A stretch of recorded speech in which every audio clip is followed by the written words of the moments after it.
Noong taong 1971, sa isang liblib na bahagi ng probinsya ng Antique, may isang pamilyang namumuhay ng tahimik at payak sa gilid ng bundok. Wala silang sariling lupa, kaya't nakikitira lang sila sa maliit na bahay na yari sa kawayan at pawid. Itinayo ito sa pagitan ng mga puno ng saging at kakawate. Ang ama ng tahanan ay si Gregorio, 52 taong gulang. Madasalin at masipag. Kahit may rayuma at inuubo-ubo na, araw-araw pa rin siyang bumababa sa kabayanan upang magbuhat ng sako ng palay kapalit ng kaunting bayad. Ang kanyang asawa naman ay si Aling Vivian, isang tahimik ngunit matapang na babae. Siya ang nag-aalaga sa kanilang 3 anak at siya ring nagtatanim ng kamote at gulay sa gilid ng kanilang bahay. Ang kanilang panganay na anak ay si Jeff, 18 taong gulang. Maalalahanin at tahimik si Jeff. Sanay manghuli ng isda at mangahoy ng kahoy sa gubat para may panggatong. Hindi siya nakapagtapos ng pag-aaral dahil sa kahirapan, ngunit marunong siyang magbasa at magsulat. Tuwing gabi, nagtutulungan silang pamilya na magsiga sa labas ng bahay habang nagkakainan ng nilagang saging o mais. Hindi man sila marangya, hindi rin sila nakatikim ng gutom sa loob ng 1 linggo. Ang tanging pangarap lang ni Gregorio ay magkaroon ng sariling lupang masasaka. Ngunit sa tagal ng panahon, wala pa ring dumadating na biyaya sa kanila. Isang gabi, habang nakahiga si Jeff sa banig na gawa sa patpat ng nyog, may narinig siyang kakaibang tunog sa labas ng bahay. Parang mahina ngunit sunod-sunod na yabag, na para bang may nilalang na paikot-ikot sa kanilang bakuran. Umupo siya at tahimik na sumilip sa maliit na butas sa dingding ng bahay. Wala siyang nakita, ngunit habang nananatili siyang nakasilip, bigla na lang siyang nanlamig. Umihip ang malamig na hangin mula sa kakahuyan, at kasunod nito'y isang matandang lalaking nakasuot ng kulay puting kamesa de chino ang biglang lumitaw sa gilid ng kanilang kulungan ng manok. Maputi ang buhok nito, mahaba ang balbas at tila hindi naluluma ang kanyang suot. Tahimik lang itong nakatingin sa bahay. Kinabukasan, kinuwento ni Jeff ang nakita kay Gregorio habang kumakain sila ng kamote. "Tay, may nakita po akong matanda kagabi sa may kulungan ng manok. Di ko po kilala eh. Parang hindi siya taga rito," sabi ni Jeff habang ngumunguya. Tumingin si Aling Vivian kay Gregorio. "Baka namamalikmata ka lang, anak," sabi ni Gregorio. "O baka isa sa mga mangangalakal sa itaas," dagdag pa niya. Ngunit sa mga sumunod na araw, paulit-ulit na lumilitaw ang matanda tuwing gabi. Hindi siya lumalapit, hindi rin siya nagsasalita. Nakatingin lang siya sa kanilang bahay, palagi sa parehong pwesto, at tuwing susubukang lapitan ni Jeff, tila naglalaho itong parang usok. Isang gabi, habang nag-iigib si Jeff sa puso sa may paanan ng burol, bigla siyang nilapitan ng parehong matanda. Ngunit sa pagkakataong ito, nagsalita na ito. "Bata, mababait kayong pamilya. Hindi kayo nagnanakaw, hindi kayo nanlalamang, kaya tutulungan ko kayo," wika ng matanda habang nakatitig sa kanya. Napatigil si Jeff sa pagbomba ng tubig. Po, teka, sino po kayo?" "Ako'y tagapagbantay ng kagubatan. Isa akong nilalang na hindi mo nauunawaan. Ngunit huwag kang matakot, hindi ako masama," tugon ng matanda. Hindi nakapagsalita si Jeff. Gusto niyang tumakbo ngunit tila parang may puwersang nagsasabing wag. "Bukas ng madaling araw magpunta ka sa likod ng inyong bahay. Doon sa may puno ng balite, may regalo akong iniwan. Huwag niyong ipagsasabi sa iba.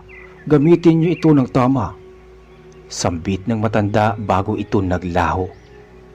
Pag-uwi ni Jeff, ikinuwento niya agad ang karanasan kay Gregorio at Aling Vivian. Akala ni Gregorio ay guni-guni lamang iyon ng anak, ngunit tila may kakaibang pakiramdam si Aling Vivian. Parang naniwala siya. Kinabukasan, madaling araw pa lang, ay nagising na si Jep-Jep. Dahan-dahan siyang lumabas ng bahay at nagpunta sa likod sa may punong balite.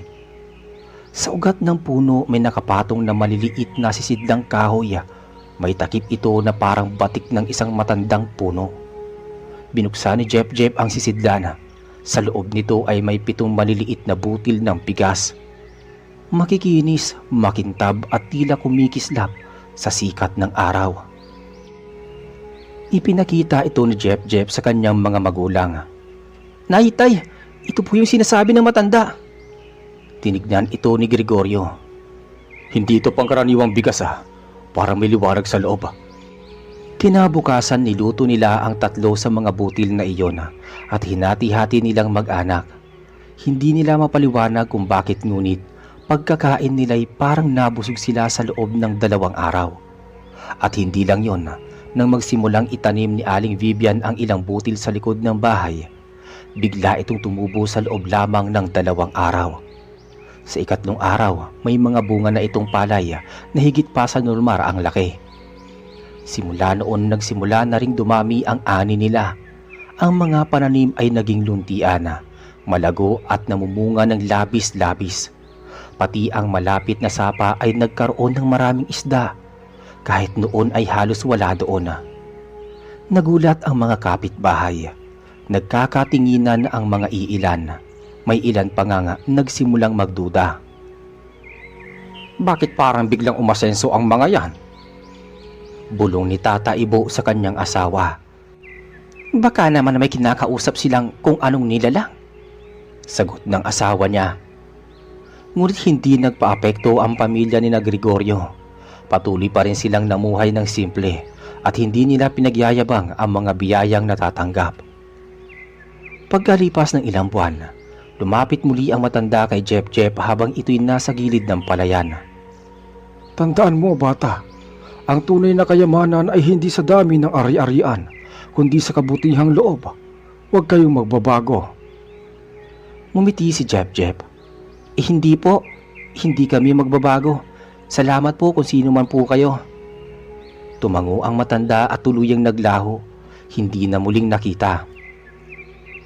Lumipas ang ilang linggo, patuloy na namuhay ng tahimik at masagana ang pamilya ni Gregorio. Ang dating taniman ng kamote at gulay ay ngayon naging malawak na palayan na may mataas na gintong mga uhay. Kahit hindi sila marunong sa pagnenegosyo, natutunan nila kung papaano makipagpalitan ng ani sa kabayanan. Nagulat maging ang ilang opisyal sa barangay. Minsan pinuntahan pa sila ni Mang Morong, isang kagawad, para usisain ang biglaang pagbabago sa kanilang kabuhayan. "Gregorio, patawarin mo ako kung medyo manghihimasok ako sa tanong ko. Pero paano mo nagawa to? Ang dami nang tumira dito sa bundok, pero kayo lang ang nakakapagpausbong ng ganitong klaseng ani." Wika ni Mang Morong. Tumingin si Gregorio sa kanyang asawa at sa kamarahang sumagot. "Wala kami ginagawang kakaiba, Mang Morong. Timtim lang kami nagdadasal. Baka awa na rin ng langit." Ganun ba? Basta kung ano mang yan, ingatan ninyo. Sa panahon ngayon, bihira na ang mga taong hindi nananakit ng kapwa para lang makaangat." Tugon ni Mang Morong. Umalis si Mang Morong, ngunit mula noon, napansin ni Jep-Jep na may mga matang tila palaging nakamasid sa kanila tuwing gabi. Minsan habang pinapaliguan niya ang kalabaw sa may poso, may mga yabag siyang naririnig sa damuhan, ngunit hindi. Paglingon niya, wala naman. Isang gabi habang natutulog ang lahat, si Jep-Jep ay nagising sa tila may hinang bulong mula sa labas ng bahay. Mga bulong na nagsasabing, "May tinatago sila. Hindi sila karapat-dapat. Ang dapat sa kanila mawala." Tumayo si Jep-Jep pagkarinig niya ng ganon at sumilip sa bintana. Sa dilim ng gabi, may nakita siyang 3 anino ng mga lalaki. Hindi mga nilalang kundi mga tunay na tao na nakatayo sa ilalim ng puno ng mangga sa di kalayuan.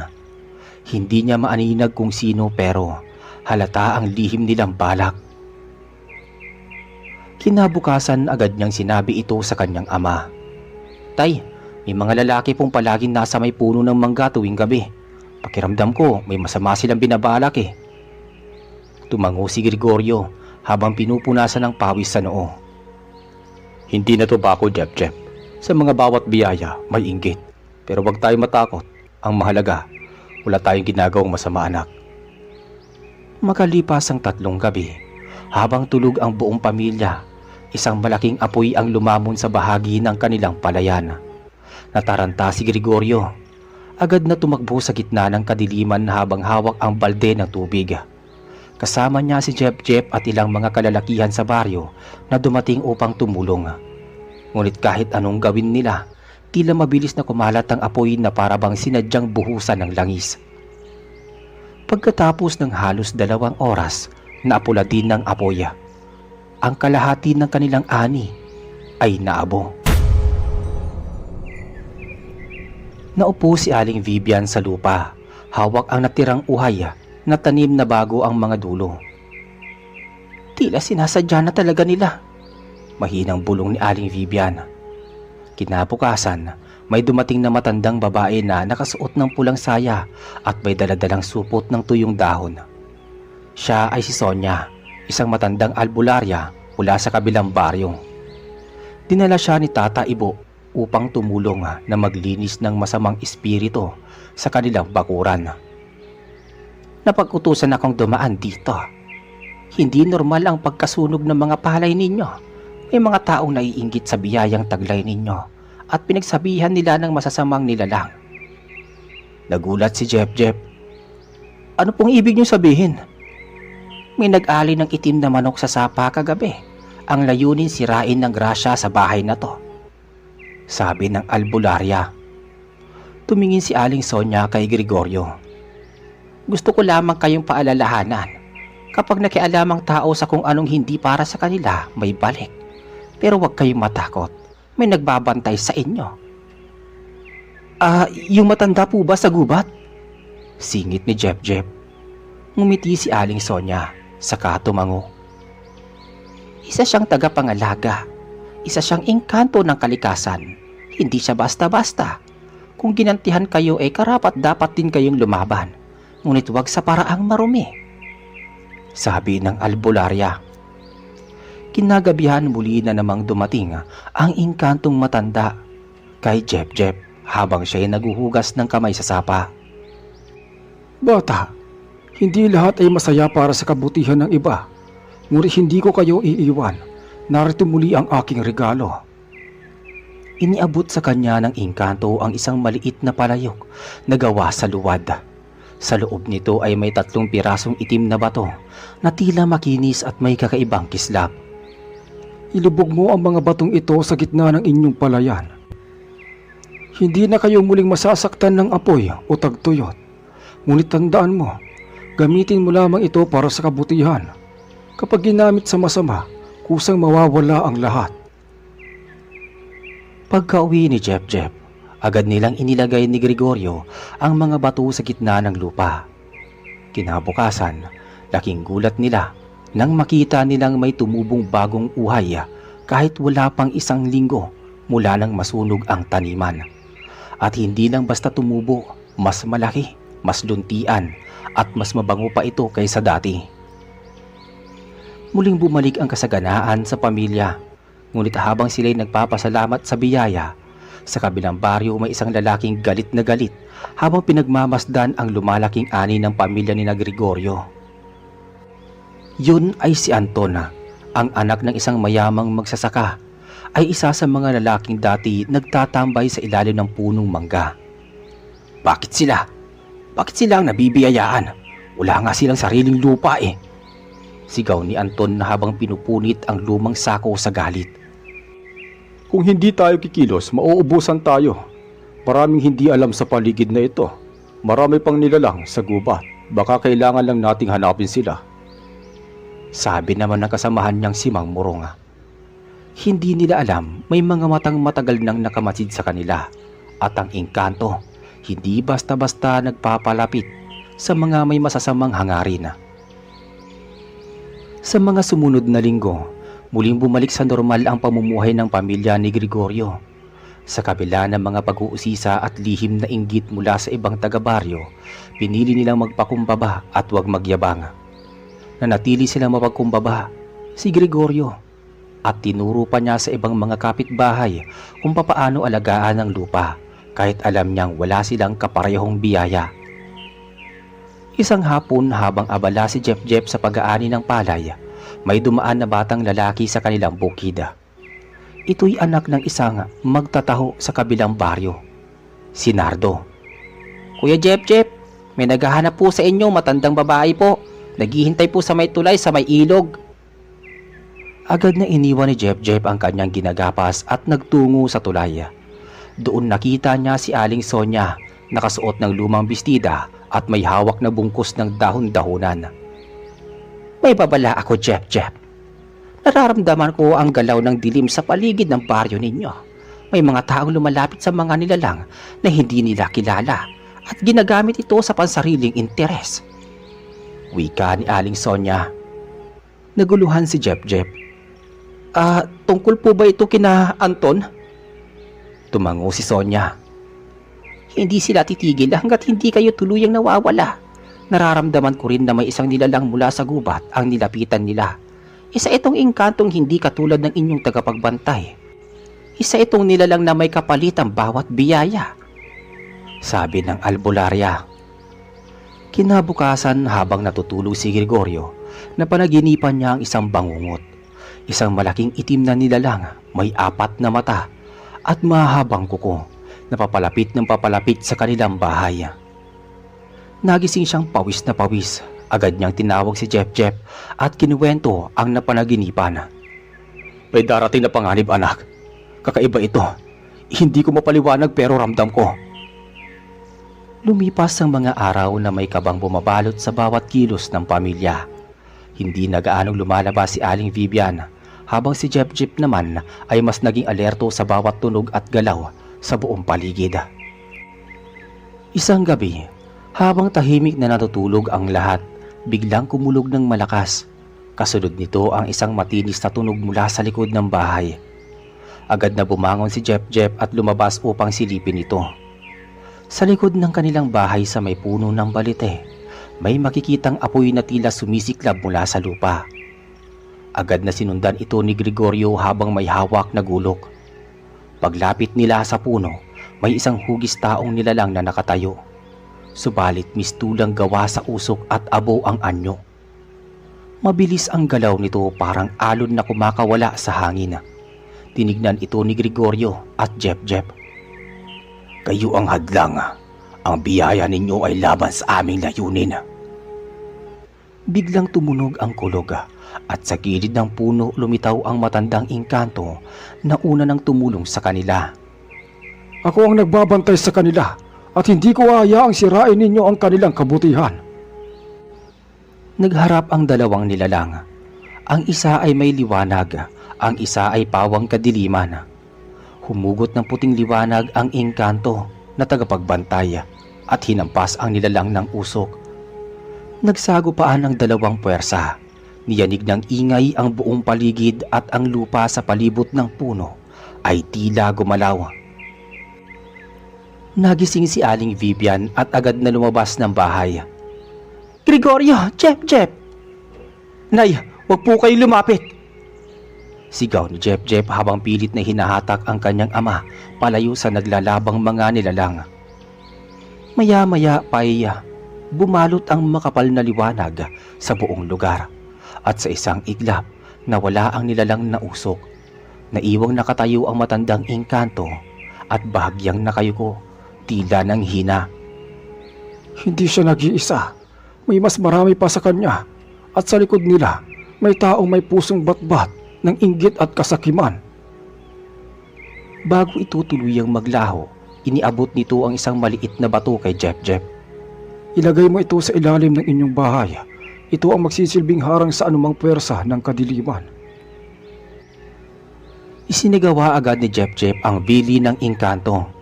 Pagkatapos nito, tahimik na muling namuhay ang kanilang pamilya. Ngunit laging handa sa anumang pagsubok. Sa kabilang dako ng baryo, Si Anton ay mas lalong naging agresibo sa paghahanap ng ibang nilalang upang tumulong sa kanyang layunin.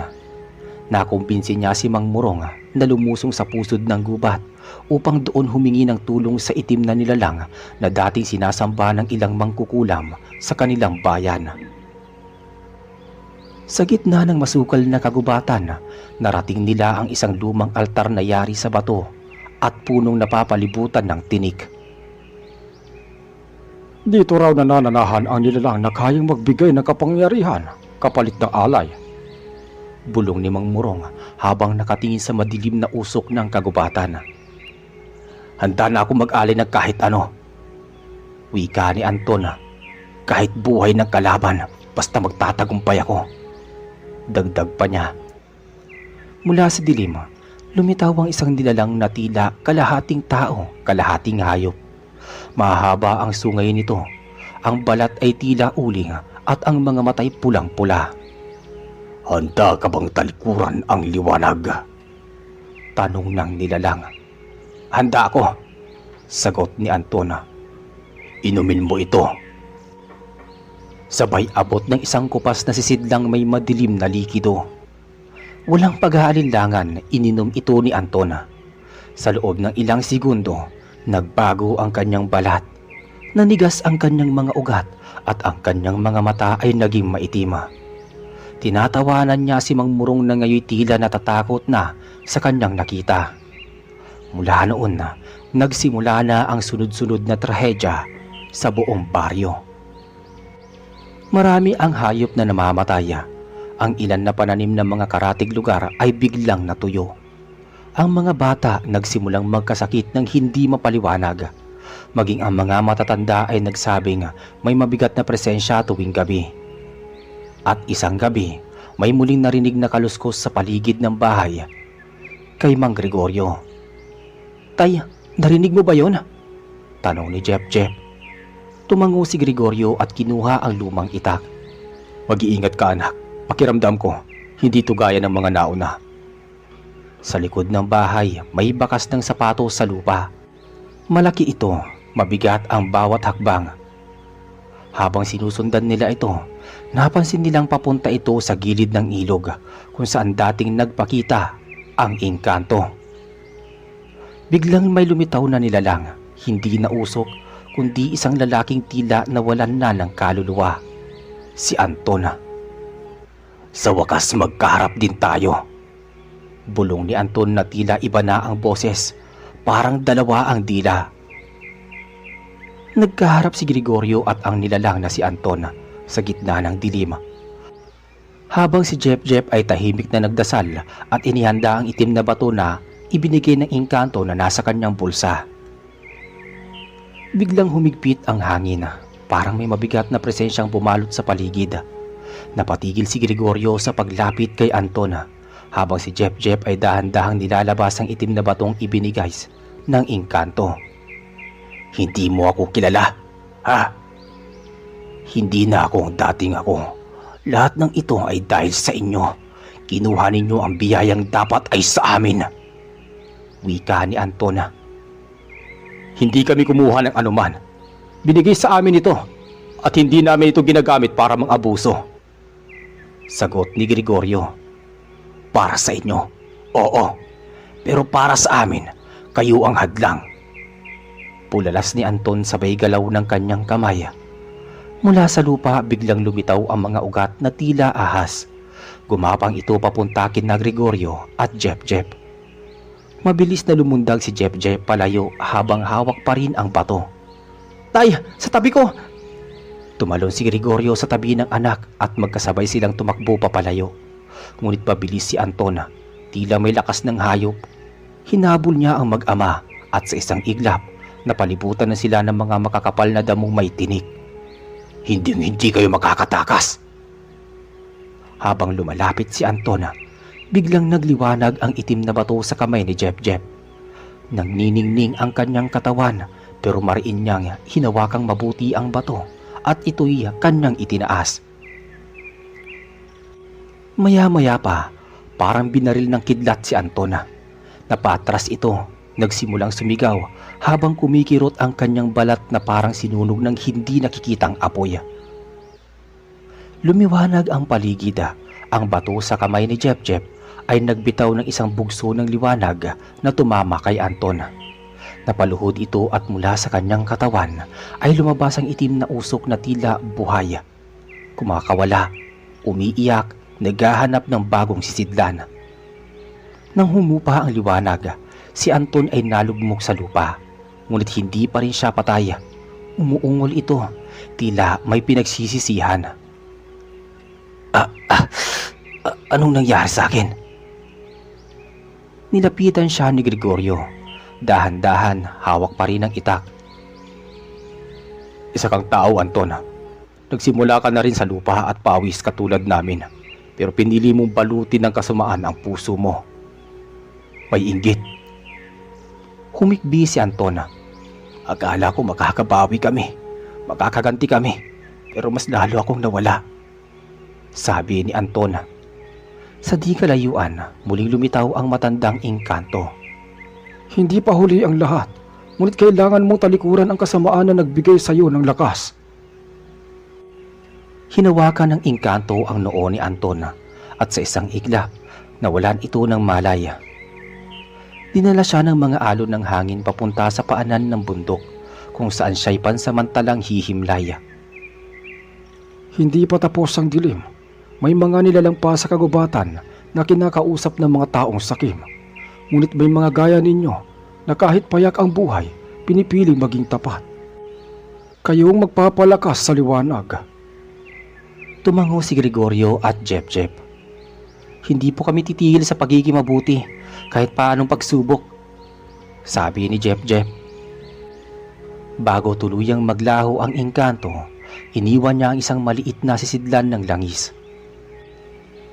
Gamitin niyo ito upang magbigay ng liwanag sa mga nangangapa sa dilim. Hindi ito para sa inyo lang, kundi para sa buong baryo.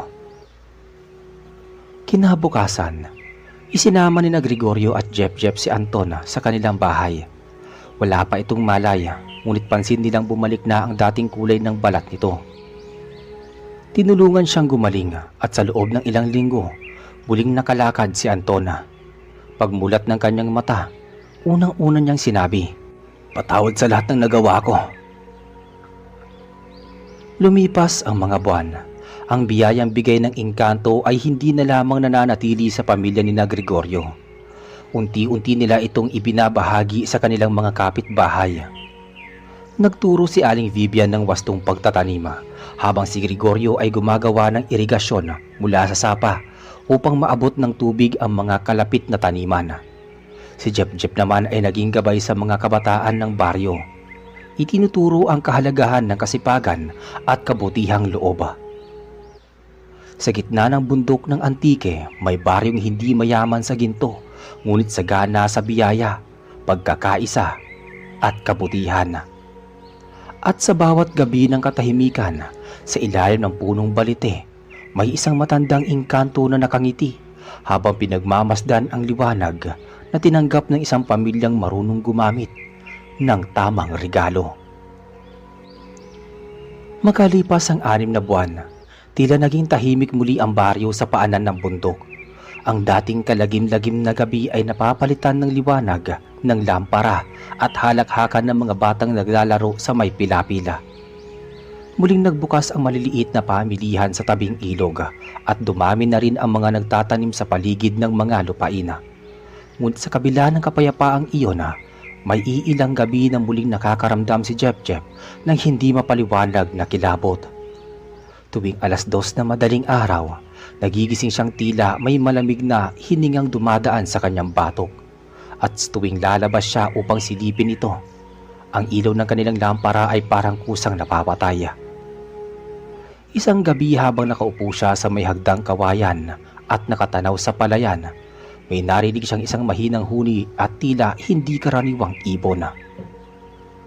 Iniangat niya ang lampara at tinanaw ang direksyon ng ingay. Sa may dulo ng pilapil, may isang figurang tila nakaupo sa batuhan. Matangkad, payat at parang may mahahabang pakpak na nakatiklop. Hindi na siya nagpatumpik-tumpik pa. Agad siyang bumalik sa loob ng bahay at ginising si Mang Gregorio. Tay, may kakaibang nilalang po sa may dulo ng palayan. Hindi tao eh. Hindi rin hayop. Napatingin si Gregorio sa bintana. Pakiramdam ko hindi pa tapos ang pagsubok ah. Kinabukasan, nagtungo si Jep sa kabilang baryo upang hanapin si Albularyang Sonia. Inabutan niya itong naglalagay ng abo sa palibot ng isang bahay na pinaniniwalaang ginambala ng isang sigbin. Albularia Sonia, patawad po. Kailangan ko po ulit kayo. Sa amin pong palayan, may nilalang po na nagpakita. Nakita ko yung madaling araw, hindi po karaniwan. Tumingin sa kanya si Sonia. Seryoso ang tingin. Hindi lahat ng engkanto ay nabibilang sa liwanag o dilim. May mga nilalang na tinatawag naming tagapagsingil. Sila ang mga nilalang na nagbabantay sa balanse. Kapag may labis, sila ay dumarating. Po, ano pong ibig niyong sabihin? Ang biyayang natanggap ninyo, maaaring napansin na ng mas matandang nilalang. Ang mga tagapagsingil ay hindi mabuti o masama. Pero kapag nakita nilang sobra-sobra na, saka sila gumagalaw. Kinilabutan si Jep. Paanong sobra po? Hindi po naman namin inaabuso ang regalo. Hindi sa intensyong nasusukat ang balanse. Jep, minsan kahit hindi sinasadya, may natatapakan, may naiiwang gutom, may naiinggit pa rin. Kapag hindi natin nabigyang halaga ang ugat ng grasya, ang ugat mismo ang puputulin. Tahimik si Jep habang pinagmamasdan si Sonia. Ano pong dapat namin gawin? Kailangan ninyong kilalanin ang nilalang at harapin ito hindi bilang kalaban, kundi bilang tagapagtanggol ng balanse.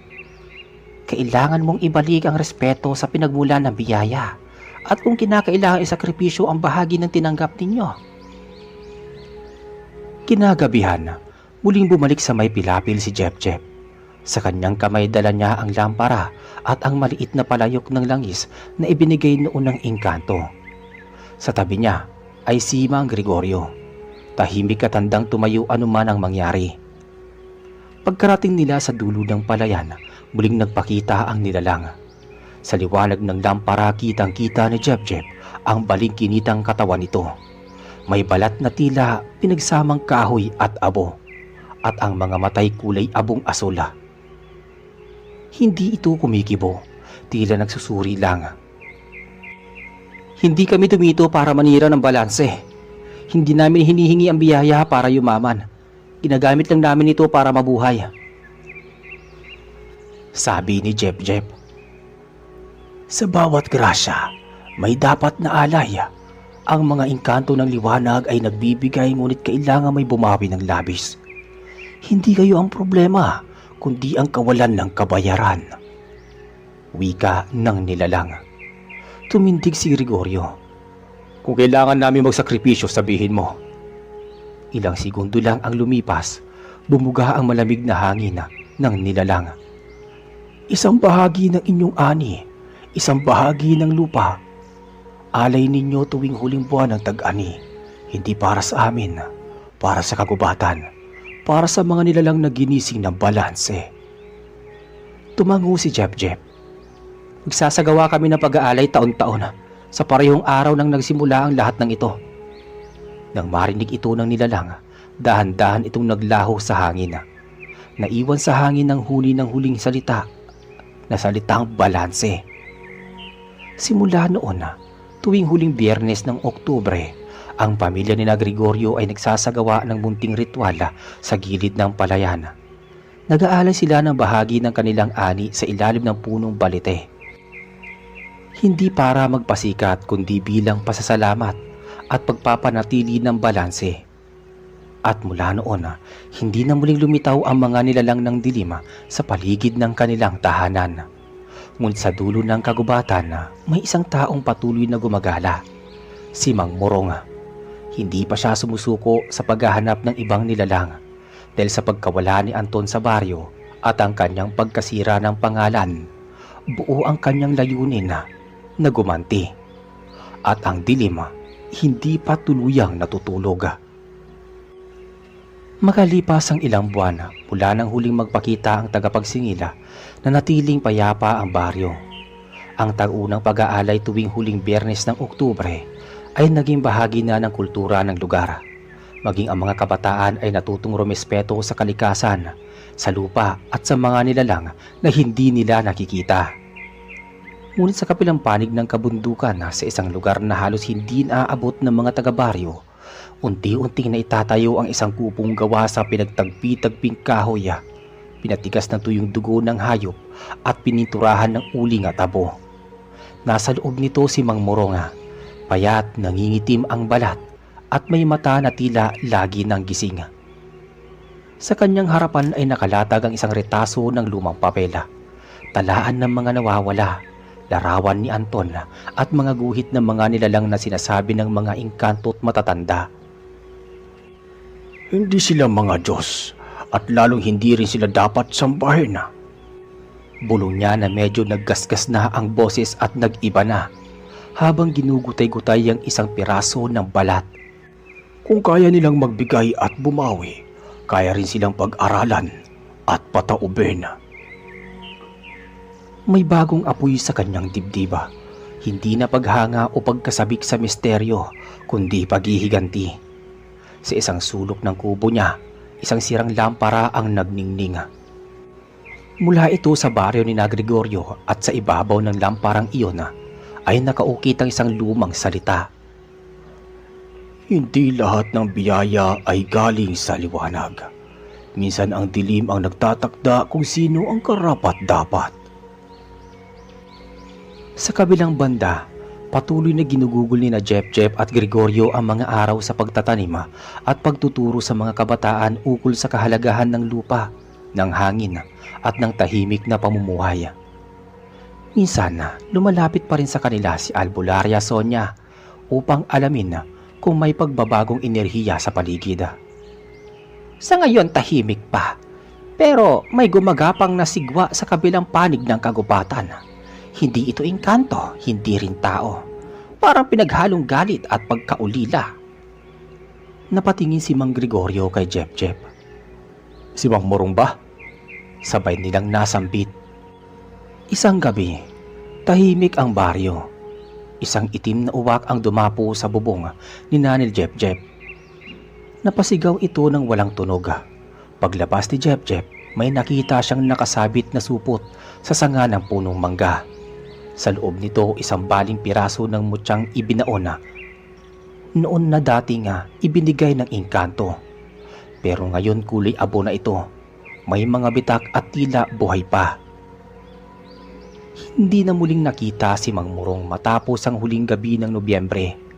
Ayon sa sabi-sabi, nagsabog siya ng apoy mula sa isang ginawang anting-anting na tinunaw niya gamit ang galit, inggit at dugo ng isang puting kambing. Ang apoy na iyon ang siyang tumupok sa kanyang katawan, kasama ang bahagyang kaluluwa niyang hindi na mawari kung saan talaga kabilang, sa tao, sa engkanto o sa kadiliman. Sa huling pag-uusap ni Nanay Gregorio, Albularia Sonia at Jep sa gilid ng ilog, malinaw ang kanilang napagkasunduan.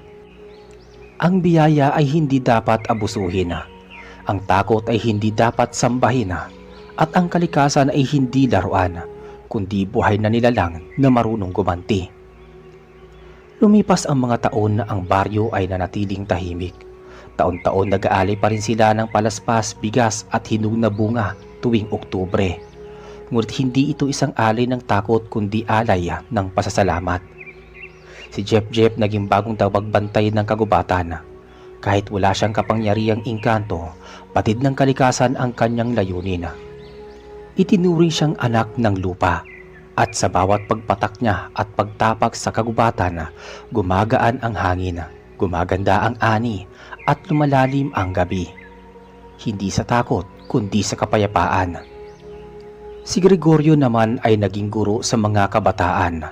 Nagturo tungkol sa kasaysayan ng kanilang lupa, tungkol sa tamang pakikitungo sa mga di nakikitang nilalang, at higit sa lahat sa paggalang sa pagitan ng mga mundo ng engkanto, espiritu at mundo ng lihim. Sa huling araw ng kanyang pagtanda, Isinulat ni Jeff ang kanyang huling paalala sa isang tabla na isinabit sa puno ng balete. At ang nakasulat sa tablang iyon ay ganito: kapag may dumating na dayo, tulungan. Kapag may humihingi ng gabay, ituro ang tamang daan. At kapag may sumira ng balanse, huwag patayin. Paalalahanan, dahil minsan, ang nawala sa dilim ay dating nagliwanag. At sa tuwing sasapit ang huling Biyernes ng Oktubre, sinasariwa ng mga bata at matatanda ang kwento ng engkantong naghatid ng pagkain ng gabay at ng paalala na ang tunay na gutom ay hindi laging laman ng tiyan, kundi uhaw ng kaluluwa sa pagkilala sa pag-ibig at sa liwanag.